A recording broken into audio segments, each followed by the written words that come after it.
एक बार की बात है, एक निर्धन किसान हुआ करता था। वह किसान बहुत ही निर्धन था। उसके पास खाने के लिए अनाज भी नहीं था, जिस कारण वह भिक्षा मांगने पर मजबूर हो गया था।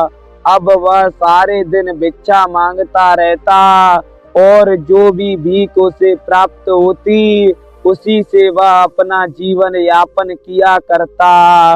वह मन ही मन सोचता रहता कि भला मेरा जीवन इतना कष्टप्रद क्यों है, क्यों मेरा भाग्य इतना खराब है जो मुझे दाने दाने के लिए तरसना पड़ता है। परंतु वह महात्मा गौतम बुद्ध से सदैव ही घृणा किया करता था। वह कहता था कि गौतम बुद्ध तो झूठा है, पता नहीं वह ऐसा कौन सा जादू करता है लोगों पर जो लोग उसे बहुत सारा दान दे जाते हैं। कोई उसे हीरे जवाहरात दे जाता है तो कोई उसे खान पीन की वस्तुएं इत्यादि दे जाता है। एक बुद्ध का जीवन है, वह कितना खुश है, और एक मेरा जीवन है जो मैं इतना दुखी हूँ। मुझे संसार में कभी सुख ही प्राप्त नहीं होता है। उसने महात्मा बुद्ध के आश्रम जाने का निर्णय बनाया और कहने लगा कि मैं भी तो चाहूं, देख कर तो आऊं ऐसा क्या जादू करता है वो पाखंडी। अगर मुझ पर भी वह विद्या आ गई तो फिर मुझ पर धन की कोई भी कमी नहीं रहेगी। तो वह महात्मा गौतम बुद्ध के आश्रम के बाहर जाकर बैठ जाता है और अंदर जाते हुए लोगों को देखने लगता है।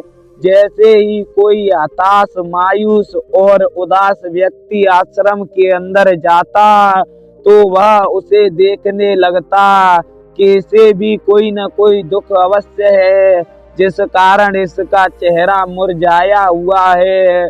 परंतु जब वह व्यक्ति आश्रम से बाहर आता तो वह बहुत ही प्रसन्न दिखाई देता और उसका चेहरा एक खिले हुए कमल की भांति चमकता हुआ दिखाई देता। तो वह सोचने लगता है कि महात्मा बुद्ध कोई अनोखी विद्या जानता है जो हताश लोगों को भी खुशी दे देता है। ऐसा सोचकर वह भी महात्मा बुद्ध से मिलने का निर्णय लेता है। जैसे ही वह गौतम बुद्ध के आश्रम में प्रवेश करता है तो लोगों की बहुत लंबी कतार लगी हुई थी। वह भी उस कतार में लगकर अपने नंबर आने का इंतजार करने लगता है। जैसे ही उसकी भेंट महात्मा बुद्ध से होती है, आखिर उसका नंबर आ ही जाता है और वह महात्मा बुद्ध से मिलने के लिए चला जाता है। फिर वह महात्मा बुद्ध के पास जाकर गौतम बुद्ध से कहने लगता है कि हे बुद्ध, मैं इतना दुखी हूँ, मैं बहुत गरीब हूँ, मेरे पास कुछ नहीं है, मुझे सारा दिन भिक्षा मांगनी पड़ती है और भिक्षा मांग कर भी मेरा गुजारा नहीं हो पाता। कभी कभी यदि मुझे भिक्षा प्राप्त नहीं होती तो मैं भूखा ही सो जाता हूँ। मेरा भाग्य इतना बुरा क्यों है? आखिर मैं अपने किस पाप का दंड पा रहा हूँ? उस व्यक्ति की ऐसी बातें सुनकर गौतम बुद्ध थोड़ी देर चुप रहते हैं और फिर मुस्कुराते हुए कहते हैं कि तुम झूठ बोल रहे हो, तुम गरीब नहीं हो, तुम तो बहुत अमीर व्यक्ति हो।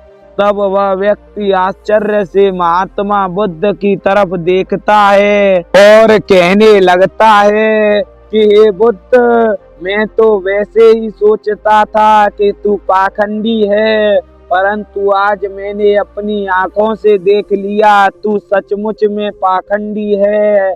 क्या तुझे मेरी हालत देखकर लगता है कि मैं अमीर व्यक्ति हूँ?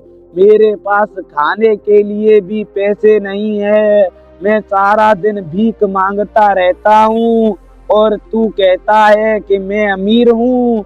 भला मैं कैसे अमीर हो सकता हूँ? तब महात्मा बुद्ध कहते हैं कि अगर तुम्हें ऐसा लगता है कि तुम अमीर नहीं हो तो तुम अमीर बन सकते हो। तुम लोगों का भला करना शुरू कर दो, लोगों का परोपकार करो, जिससे तुम्हें अमीर की प्राप्ति होगी।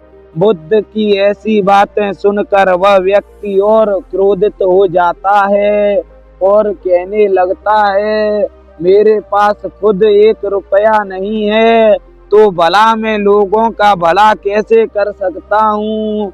मैं खुद अनाज के लिए भटकता फिरता हूँ, फिर मैं कैसे लोगों पर परोपकार कर सकता हूँ। तब महात्मा बुद्ध कहते हैं कि परोपकार धन से नहीं किया जाता, परोपकार तो कर्मों से किया जाता है। तुम्हारी काया एकदम सलामत है, जिस कारण तुम एक अमीर व्यक्ति हो। अगर तुम्हें गरीबी जाननी है तो उनसे पूछो जिनकी काया अच्छी नहीं है, किसी के हाथ नहीं है, किसी के पैर नहीं है, और अगर किसी के नेत्र नहीं है तो उसका तो पूरा जीवन ही व्यर्थ है। परंतु तुम तो एक अमीर व्यक्ति हो जो तुम्हारी काया एकदम सलामत है। फिर वह व्यक्ति कहता है कि माना कि मैं अमीर व्यक्ति हूँ, फिर मैं दूसरों का भला और परोपकार कैसे कर सकता हूँ। तब गौतम बुद्ध कहते हैं कि तुम अपने हाथ पैरों की मदद से, अपने शरीर से दूसरों की मदद कर सकते हो, किसी भी कार्य में उनकी सहायता कर सकते हो।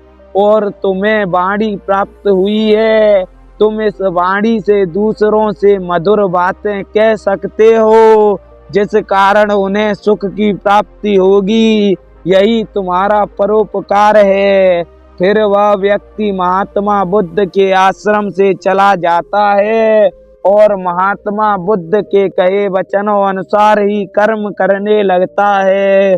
थोड़े दिनों पश्चात ही लोग उसे बहुत प्रेम किया करते थे और जब भी वह किसी के कार्य को करता तो वे लोग बिना मांगे ही उसे धन दे दिया करते। धीरे धीरे वह व्यक्ति धन से और मन से दोनों तरह से अमीर हो जाता है। तो आपको हमारी कहानी से क्या शिक्षा मिली, कमेंट करके जरूर बताएं। वीडियो को लाइक करें, चैनल को सब्सक्राइब करें। मिलते हैं जल्द ही एक और नई कहानी के साथ।